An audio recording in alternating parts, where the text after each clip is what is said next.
Malam itu, hujan baru saja reda. Kabut masih tebal, dan di langit, bulan separuh tampak seperti mata tua yang mengintip di antara ranting basah. Di pinggir hutan desa Waringin, seorang pria muda menyiapkan kameranya. Namanya Raka, seorang vlogger eksplorasi yang terkenal karena video tempat-tempat angker yang sering viral di media sosial. Tapi malam itu, ekspresinya berbeda. Bukan semangat, melainkan campuran antara penasaran dan sedikit takut. Katanya api itu nggak pernah padam. Bahkan pas hujan kayak gini, gumamnya sambil menyalakan senter kecil di dada. Kalau benar, ini bakal jadi konten paling gila yang pernah gue buat. Dari balik pepohonan, suara jangkrik bersahutan dengan desiran angin. Raka berjalan pelan, merekam setiap langkah. Lumpur menempel di sepatunya, aroma tanah basah dan daun busuk memenuhi udara. Tak jauh di belakang, bayangan pondok tua milik Nenek Sarti, orang yang tadi sore memperingatkannya, masih samar terlihat di antara kabut. Sore tadi, saat Raka menanyakan lokasi hutan itu, nenek itu menatapnya dengan mata tajam. "Kalau kau lihat apinya, jangan panggil siapapun di sana," katanya lirih. "Dan jangan sekalipun kau coba padamkan." Raka tertawa kecil waktu itu, mengira nenek itu cuma mencoba menakutinya. Tapi kini, di tengah hutan yang begitu sunyi, kata-kata itu mulai terngiang di kepalanya seperti mantra. Beberapa menit berjalan, Raka berhenti. "Lihat ini," katanya sambil menyorot kamera ke depan. Jauh di antara pepohonan, terlihat cahaya oranye samar, seperti nyala obor yang menari pelan, tapi tidak bergoyang terkena angin. Raka mendekat pelan-pelan. Di setiap langkah, daun kering berderak di bawah sepatunya. Suara jangkrik tiba-tiba hilang, digantikan suara gemeretak kecil seperti bara yang hidup. Ia menahan napas. Cahaya itu makin jelas. Api itu kecil, diam di atas tanah hitam yang gosong. Tak ada kayu, tak ada bensin, tak ada sisa bakar apapun, hanya nyala merah oranye yang berputar pelan, seperti hidup. "Gila, ini beneran nyata," bisiknya pada kamera. "Nggak mungkin, ini nggak mungkin bisa nyala tanpa bahan bakar." Ia jongkok, mencoba mendekat. Tapi udara di sekitarnya berubah. Dingin sekali, padahal seharusnya panas. Napasnya terlihat keluar seperti uap putih. "Dingin banget," gumamnya sambil menyentuh dadanya. Lalu terdengar suara itu. Pelan. Sama. Seolah keluar dari dalam bara api itu sendiri. "Raka." Raka mendongak kaget. Senter di dadanya bergetar, tangan gemetar. Ia menoleh ke sekeliling, tidak ada siapapun. "Siapa?" Sunyi. Hanya suara tetes air dari daun. Lalu lagi, lebih jelas kali ini. "Raka, jangan padamkan aku." Tubuh Raka kaku. Kamera di tangannya bergetar. Ia menyorot api itu lagi, dan seolah dari dalam nyala, ada wajah seseorang, wajah wanita dengan rambut panjang terbakar. Kulitnya hitam gosong tapi matanya memancarkan cahaya biru. Wajah itu menatapnya langsung. Raka teriak dan mundur. Tapi kakinya terpeleset lumpur. Kamera jatuh. Gambar bergoyang, hanya menampilkan tanah, suara napas panik, dan nyala oranye yang makin besar. "Tidak, tolong." Suara itu terakhir kali terekam sebelum semuanya gelap. Hening. Hutan kembali sunyi. Api itu tetap menyala di tempat yang sama. Tak lebih besar, tak lebih kecil, hanya berdenyut pelan seperti jantung yang hidup. Beberapa jam kemudian, Nenek Sarti berdiri di pinggir hutan dengan senter minyak di tangan. Ia menatap jauh ke dalam kegelapan, ke arah nyala oranye di tengah kabut. Wajahnya muram, suaranya lirih seperti doa. "Satu lagi diambil, dan apinya masih belum padam." Pernahkah kamu melihat api yang tak bisa padam, bahkan saat hujan? Kalau kisah ini bikin bulu kudukmu berdiri, jangan lupa tekan like-nya. Subscribe supaya kamu nggak ketinggalan kelanjutannya. Karena di bagian berikutnya, kebenaran mulai muncul dari balik bara. Tulis di komentar, kalau kamu punya legenda serupa di desamu. 3 hari setelah Raka dinyatakan hilang, kabar itu menyebar cepat di internet. Potongan video terakhirnya, yang berhenti tiba-tiba di tengah teriakan, viral di media sosial. Banyak yang menganggap itu konten settingan, Tapi sebagian lainnya bersumpah melihat bayangan wanita terbakar muncul sekilas di akhir frame. Di antara ribuan komentar, satu nama muncul berulang kali. Sinta, rekan sekaligus produser yang sering menemani Raka dalam eksplorasi. Ia menonton video itu berulang-ulang, sampai ia hafal setiap detiknya. Ada sesuatu yang janggal. Suara terakhir sebelum video mati, suara samar dari dalam api, menyebut nama Raka. Tapi Raka sedang sendirian waktu itu. Siapa yang memanggil? Sinta memutuskan pergi ke desa Waringin. Bus terakhir tiba menjelang sore, melewati jalan berliku yang dikelilingi pepohonan lebat. Saat turun, udara di desa terasa berat, lembab, dan berbau tanah terbakar. Warga yang ia temui hanya menatap tanpa bicara, seperti menyimpan sesuatu. Di warung kecil dekat balai desa, Sinta memperlihatkan foto Raka di ponselnya. "Mas ini pernah kesini minggu lalu," katanya. Perempuan penjaga warung mendadak berhenti mengaduk kopi, lalu menunduk. "Jangan tanya-tanya soal dia, Mbak. Dia sudah diambil penjaga api." "Penjaga apa?" "Penjaga api," ulangnya pelan. "Yang nggak boleh diganggu." Sinta merinding. Ia mencoba tersenyum, lalu berpura-pura tidak mengerti. Tapi dalam hatinya, kalimat itu menancap kuat. Malamnya, ia menginap di rumah penduduk yang dulu sempat ditempati Raka, rumah panggung kayu tua milik Nenek Sarti.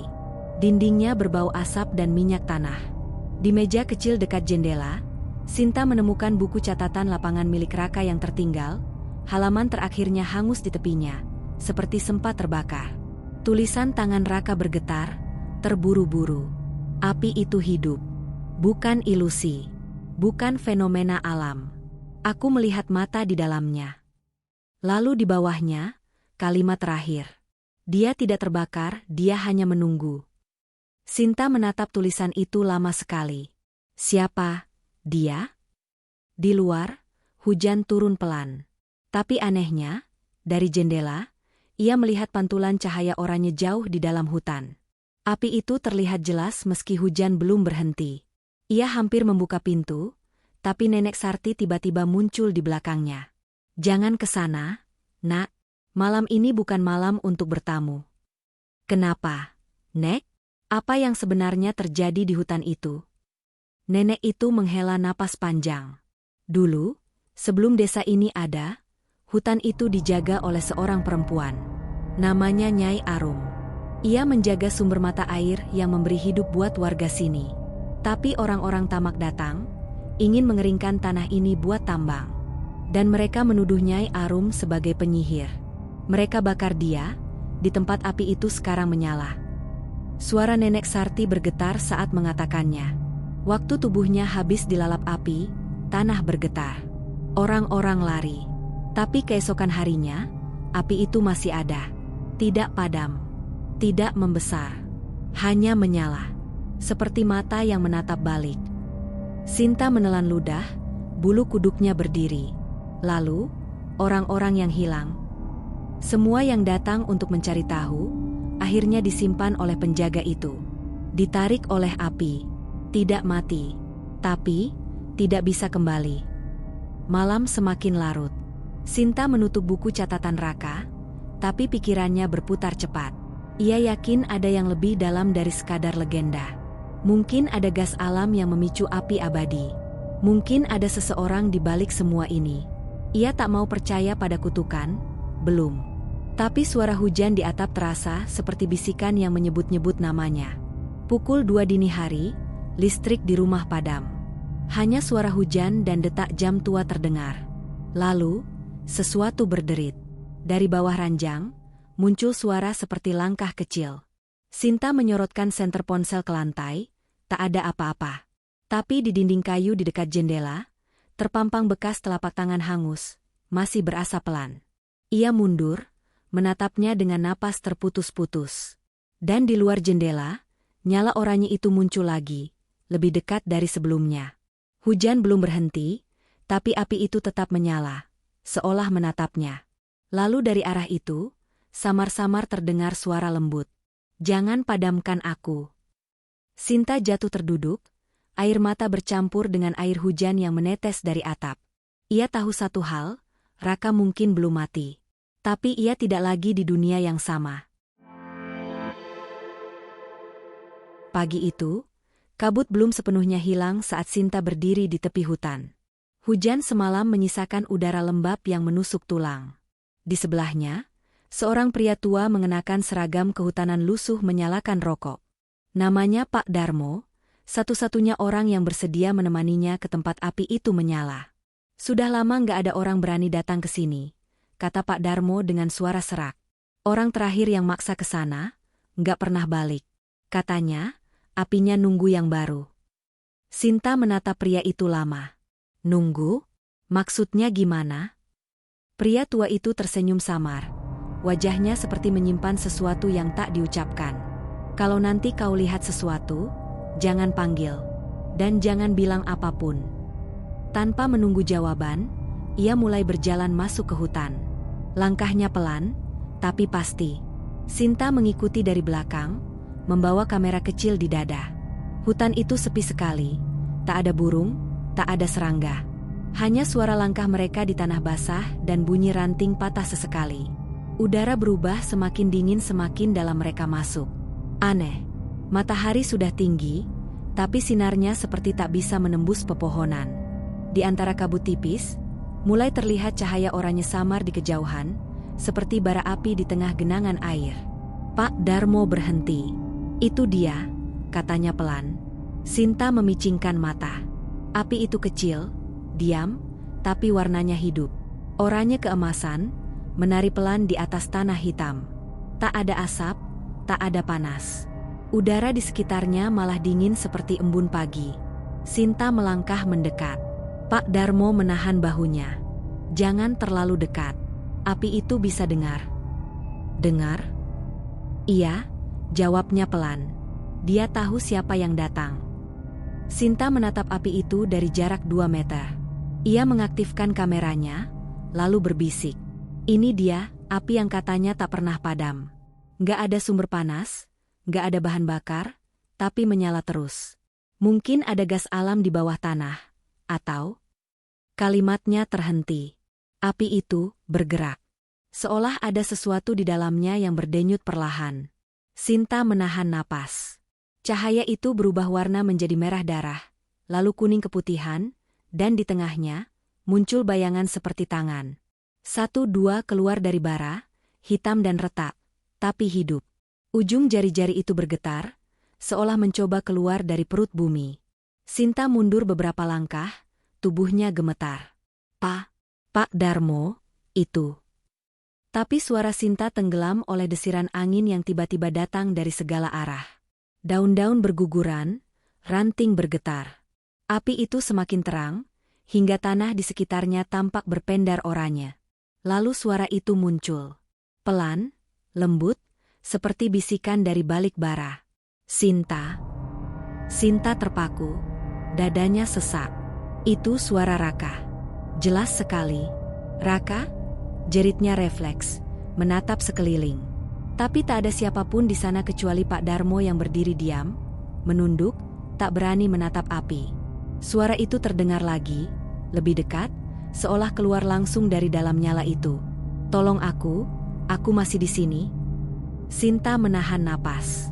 Matanya menatap ke dalam api, dan di sana, di tengah kobaran kecil itu, terlihat wajah Raka, kabur tapi nyata. Kulitnya terbakar sebagian, tapi matanya terbuka, menatap Sinta seperti seseorang yang minta diselamatkan. Air mata Sinta menetes tanpa sadar.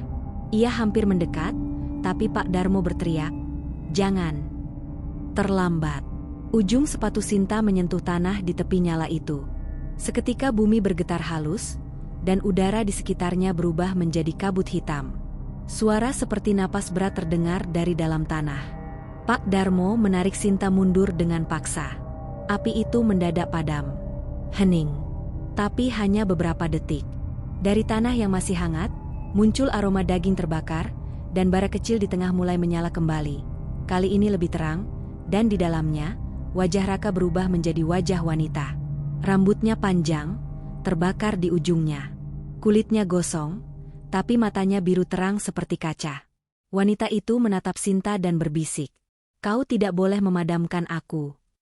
Sinta menjerit, menarik diri ke belakang. Kamera di dadanya merekam semuanya. Napasnya, gemetar tangannya, nyala api yang kini membentuk siluet tubuh manusia di tengah hutan. Pak Darmo meraih lengannya dan berlari keluar dari hutan tanpa menoleh lagi. Di belakang mereka, suara bara itu terus berdesis, seperti tertawa pelan. Dan di kejauhan, saat mereka sampai di pinggir desa, nyala api itu masih terlihat dari antara pepohonan. Kali ini, bukan 1, tapi 3. Malamnya, Sinta memutar rekaman kameranya di penginapan. Di antara suara angin dan desis api, ada satu hal yang baru ia sadari. Tepat sebelum wajah wanita itu muncul, terdengar bisikan lain di latar belakang. Suara rendah, serak, tapi jelas berkata, "Jaga mata airku, sebelum semuanya terbakar." Sinta menatap layar lama sekali. Api itu bukan sekadar kutukan. Ada pesan di baliknya. Tapi apa artinya? Pagi berikutnya, Sinta terbangun dengan kepala berat dan tubuh gemetar. Mimpi semalam masih segar. Ia melihat Raka berjalan di tengah hutan, tubuhnya utuh, tapi matanya kosong, menyala seperti bara. Di belakangnya, seorang wanita gosong menatap dengan senyum tipis, seolah memintanya ikut. Sinta menatap kamera di meja. Ia memutar ulang rekaman yang diambil kemarin. Kali ini dengan teliti, frame demi frame. Dan di menit ke-12, ia menemukan sesuatu. Sebelum suara Raka terdengar, tampak sekilas bayangan Pak Darmo di belakang api. Tapi di refleksi matanya, ada gambar lain. Sekelompok orang membawa obor, menyeret seorang perempuan muda dengan rambut panjang. Cuplikan itu muncul hanya sepersekian detik. Tapi cukup membuat darah Sinta membeku. Ia menatap ke arah pintu. Pak Darmo sedang duduk di beranda, menatap hutan dengan tatapan kosong. Sinta memberanikan diri keluar. "Pak, ada sesuatu yang Bapak sembunyikan, kan?" Pria tua itu tak menoleh. Hanya menghembuskan asap rokok pelan. "Dunia ini penuh rahasia, Nak. Beberapa lebih baik dikubur. Tapi orang-orang hilang. Raka, dan entah siapa lagi sebelumnya. Kalau Bapak tahu apa yang sebenarnya terjadi, tolong saya." Pak Darmo menatapnya lama. Matanya lelah, tapi ada rasa bersalah yang dalam. "Nyai Arum, bukan penyihir," ucapnya lirih. "Dia cuma perempuan yang menjaga sumber mata air di tengah hutan. Air itu suci," katanya, "bisa menyejukkan tanah dan menenangkan jiwa.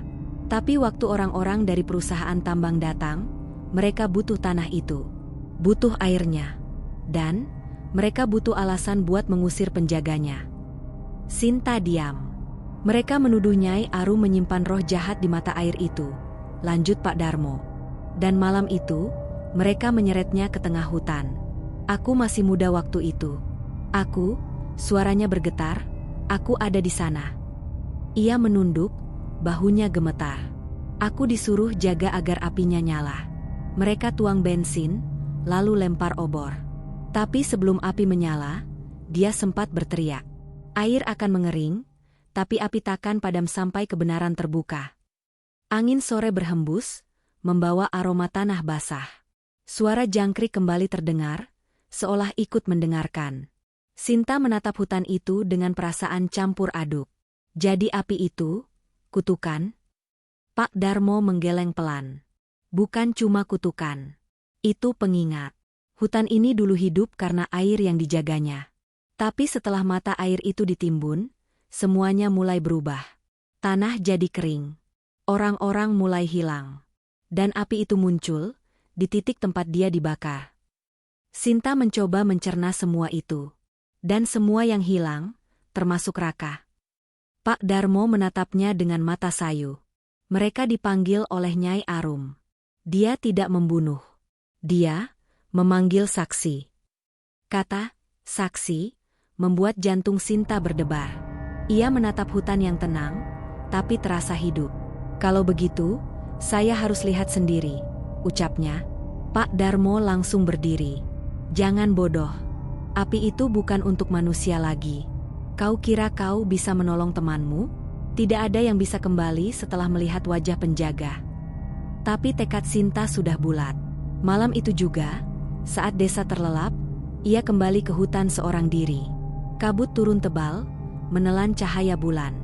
Sinta membawa kamera dan senter kepala, langkahnya gemetar tapi pasti. Di tengah perjalanan, udara mulai bergetar pelan, seperti ada suara napas besar dari dalam bumi.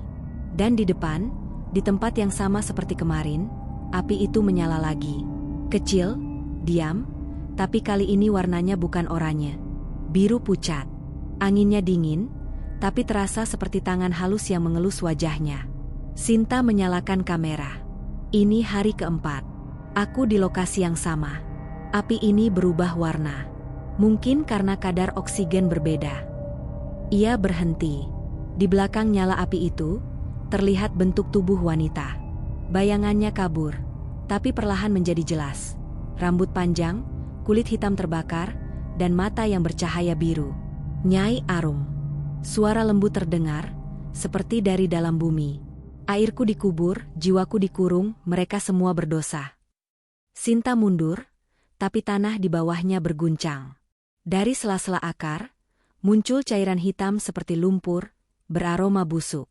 Lumpur itu menetes ke arah api, tapi anehnya, tak bisa memadamkan. Justru nyalanya makin besar, dan di dalamnya muncul wajah-wajah lain, orang-orang yang hilang, termasuk Raka. Mereka menatap Sinta dengan mata kosong, seperti menunggu sesuatu darinya. Sinta berteriak, "Apa yang kau mau dari kami?" Nyai Arum menjawab pelan, suaranya seperti bergema di dada. "Buka kebenaran, biar airku mengalir lagi." Angin berhenti. Hutan hening. Hanya nyala api menari pelan di tengah kabut. Sinta pingsan di tempat, dan saat terbangun pagi harinya, ia sudah berada di tepi desa. Kamera di dadanya masih menyala, tapi baterainya hampir habis. Di dalam rekaman, sebelum gambar berakhir, ada satu kalimat terakhir terdengar jelas. "Buka kebenaran, atau semua akan terbakar." Sinta menatap jauh ke arah hutan yang kini diselimuti kabut. Di dalamnya, cahaya oranye samar masih terlihat, meski matahari sudah tinggi. Dan dari arah yang sama, terdengar suara gemerisik pelan, seperti seseorang sedang berjalan keluar dari dalam bara. Sinta berlari menembus kabut, napasnya tersengal, sepatu botnya terbenam di tanah basah yang penuh abu. Di belakangnya, suara langkah dan gemeretak api terus mengikuti, meski hujan belum berhenti. Langit hitam, tanpa bulan, namun hutan tetap bercahaya merah. Api itu tak padam. Tidak pernah padam. Ia tiba di lapangan kecil di tengah hutan. Di sanalah sumber cahaya itu muncul. Api membentuk lingkaran sempurna, berputar pelan, dan di tengahnya berdiri sesosok wanita berambut panjang. Tubuhnya seperti terbuat dari bara hidup. Api menari di ujung jari-jarinya, tapi wajah itu masih utuh, pucat, cantik, dan penuh kesedihan. Sinta terhenti. "Nyai Arum," bisiknya lirih. Sosok itu menoleh perlahan. Matanya bercahaya oranye, tapi bukan kemarahan yang terlihat, melainkan rindu. "Kenapa kau datang?" Suara itu lembut, seperti hembusan angin di sela api. Sinta menggenggam kamera kecil di tangannya, tubuhnya gemetar. "Aku mencari teman, namanya Raka." "Raka," ulang sosok itu, pelan, yang memanggilku dengan rasa ingin tahu. Sinta menatap nyala di tanah. Di antara bara, ada kamera Raka, meleleh sebagian, tapi masih utuh di tengah lingkaran. Ia melangkah maju, tapi setiap langkahnya membuat api semakin tinggi. "Dia belum mati, kan?" Suara Sinta pecah. Nyai Arum diam lama sebelum menjawab. "Dia ada di sini," ujarnya sambil menyentuh dada sendiri. "Di dalam nyala yang kau lihat." Sinta memejamkan mata, menahan air mata. "Aku mohon, lepaskan dia. Dia hanya ingin tahu." "Dan itu sebabnya dia terbakar," jawab Nyai Arum. "Kau tak tahu apa artinya menyala tanpa henti. Semua ingin memadamkanku, tapi tak ada yang tahu api juga bisa kesepian." Tiba-tiba, tanah bergetar pelan. Dari balik pohon, muncul bayangan-bayangan hitam, bentuk manusia yang separuh terbakar, separuh abu. Mereka berjalan tanpa suara, menuju lingkaran api. Suara letupan dan bisikan bercampur, seperti ratusan lidah berbicara serentak. Sinta mundur, menatap ketakutan. Mereka siapa? Orang-orang yang pernah ingin memadamkanku, kata Nyai Arum tenang. Kini mereka menjaga agar aku tidak padam lagi. Sinta merinding, tapi langkahnya tetap maju. Ia tak mau menyerah. Kalau aku masuk, kalau aku ikut ke dalam api, bisakah aku bicara dengannya? Nyai Arum menatapnya, lalu mendekat perlahan. Kau tak akan bisa kembali. Aku sudah kesini, aku harus tahu. Nyai Arum tersenyum samar, senyum yang menyakitkan. Kau berani menyala, Sinta? Sinta menelan ludah, lalu mengangguk. Dan pada saat itu, api melingkar membuka sedikit, memberi jalan. Udara panas menerpa wajahnya, seperti ribuan jarum membakar kulit. Ia melangkah masuk, 1 langkah, 2 langkah, 3 langkah, sampai warna oranye memenuhi matanya. Segalanya hening. Lalu tiba-tiba, ia berada di tempat lain. Bukan hutan, bukan bumi. Tempat itu seperti gua dari cahaya, dindingnya berdenyut lembut seperti napas. Dan di sana, berdiri Raka. Wajahnya hitam sebagian, matanya masih sama, penuh rasa ingin tahu, tapi kini redup seperti bara yang hampir mati. Raka. Ia menoleh, tersenyum lemah. Sinta, kau, gila, kenapa kesini?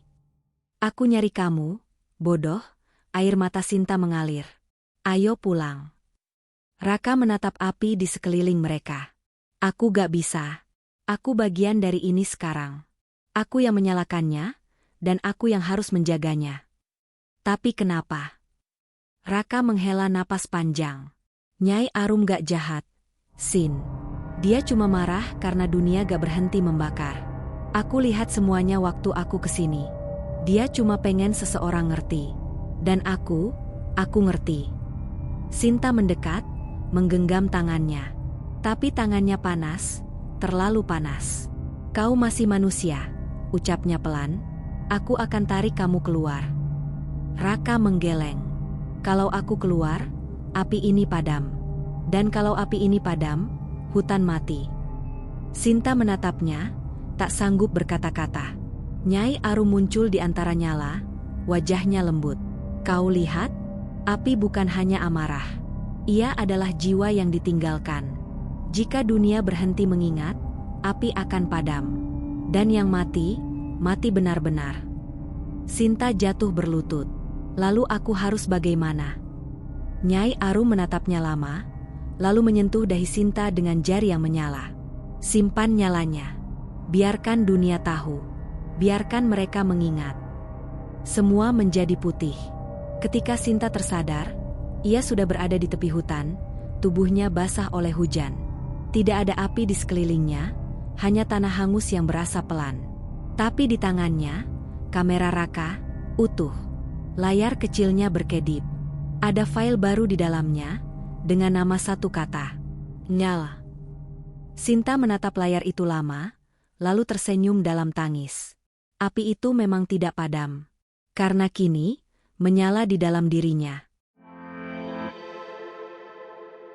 Beberapa bulan setelah kejadian itu, video baru muncul di kanal Raka. Thumbnailnya sederhana, hutan gelap, 1 titik cahaya oranye di tengahnya. Judulnya cuma 1 kata, nyala. Sinta tidak pernah mengunggah video itu. Ia bahkan tidak tahu bagaimana file itu bisa muncul. Tapi begitu notifikasi muncul, dunia maya langsung meledak. Video itu hanya berdurasi 3 menit. Tak ada opening, tak ada suara. Hanya visual, hutan berkabut, dan 1 nyala api kecil yang tidak pernah padam, bergetar lembut di tengah hujan.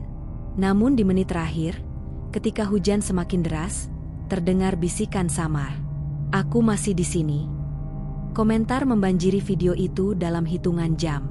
Sebagian berkata mereka mendengar 2 suara di akhir, 1 laki-laki, 1 perempuan. Sebagian lagi mengaku melihat siluet wajah di dalam nyala api, memandang langsung ke arah kamera. Dan entah kenapa, di setiap komentar yang dikirim, nama akun Sinta selalu otomatis muncul di tagar. Nyala tidak padam. Sejak itu, Sinta jarang keluar rumah. Ia tidak takut. Ia hanya merasa aneh. Kadang, ketika malam turun, ia mendengar suara retak pelan dari dalam dinding. Bau asap samar, seperti kayu terbakar, menyelinap dari ventilasi. Dan di mimpinya, ia selalu melihat Raka, berdiri di tengah hutan, tersenyum, dengan api kecil menyala di telapak tangannya. "Kalau kau memadamkannya," kata Raka dalam mimpi itu, "kau akan memadamkanku juga." Suatu sore, seorang reporter muda datang ke rumah Sinta. Ia membawa peralatan rekam dan wajah penuh semangat. "Saya dari kanal dokumenter Urban Legend, Mbak. Kami ingin meliput kasus video Raka yang viral beberapa waktu lalu. Boleh?" Sinta memandang pemuda itu lama, lalu tersenyum samar. "Kalian yakin mau dengar?" Pemuda itu mengangguk. "Baik, tapi tolong rekam ini dengan hati-hati. Jangan potong. Jangan ubah." Ia bercerita dari awal sampai akhir tentang Raka, tentang hutan, tentang api yang hidup, tentang suara yang memanggil di tengah hujan, tentang Nyai Arum yang tidak mati, hanya menunggu. Suara Sinta tenang, tapi matanya kosong. Saat ia selesai, kamera masih menyala, tapi pemuda itu menatapnya dengan wajah pucat. "Mbak, boleh saya tanya satu hal terakhir?" "Apa?" "Kalau hutan itu benar-benar ada, kenapa nggak padam sampai sekarang?" Sinta menatap jendela. Di luar, hujan mulai turun. Ia tersenyum tipis, karena ada yang selalu menjaganya. Pemuda itu menoleh ke arah jendela, mengikuti pandangan Sinta. Dan di sana, di balik kabut sore, di antara batang-batang pohon, tampak satu titik cahaya kecil, seperti lilin di tengah badai. Ia menatap lebih lama, tapi ketika berkedip, cahaya itu menghilang. Beberapa hari kemudian, video wawancara itu diunggah ke internet. Namun anehnya, setiap kali orang memutar ulang bagian akhir, tepat ketika Sinta menatap ke jendela, kamera menampilkan pantulan wajah lain di kaca. Wajah perempuan dengan mata menyala oranye, menatap lurus ke penonton. Komentar membanjiri kolom. "Ada yang lihat perempuan di belakang jendela? Itu bukan pantulan, itu keluar dari api." Videonya glitch waktu Sinta senyum, "Aku lihat bayangan Raka di belakangnya." Video itu menjadi trending selama berminggu-minggu. Banyak yang mencoba datang ke hutan Waringin.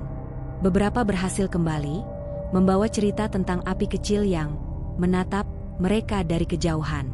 Sebagian lagi tidak pernah kembali sama sekali. Dan setiap kali ada yang hilang, api di hutan itu bertambah terang. Suatu malam, kamera CCTV milik warga desa merekam sesuatu. Di tengah hujan deras, seorang wanita berjalan ke arah hutan. Kepalanya menunduk, rambutnya basah menempel di pipi. Tangannya menggenggam kamera kecil yang sudah berkarat. Ia berhenti sebentar di pinggir jalan, lalu menoleh ke arah kamera. Matanya kosong, tapi di dalam pupilnya terlihat pantulan api. Itu Sinta. Dan sejak malam itu, tidak ada yang melihatnya lagi. Beberapa minggu berlalu. Hutan Waringin kini dilarang dimasuki siapapun. Namun penduduk desa masih sering melihat cahaya oranye dari kejauhan, menyala setiap malam, bahkan saat badai paling besar sekalipun. Kadang cahaya itu tampak kecil, kadang besar seperti menara. Dan bagi yang berani mendekat, mereka mengaku mendengar suara bisikan lembut dari balik pohon. "Aku tidak terbakar. Aku hanya menunggu." Kini, legenda itu hidup kembali. Setiap kali ada orang yang merekam hutan itu di malam hari, selalu muncul satu pola aneh di layar mereka, seperti wajah samar dari api. Dan di ujung videonya, sebelum layar hitam, selalu ada satu kalimat muncul tanpa disunting. "Api tidak pernah padam."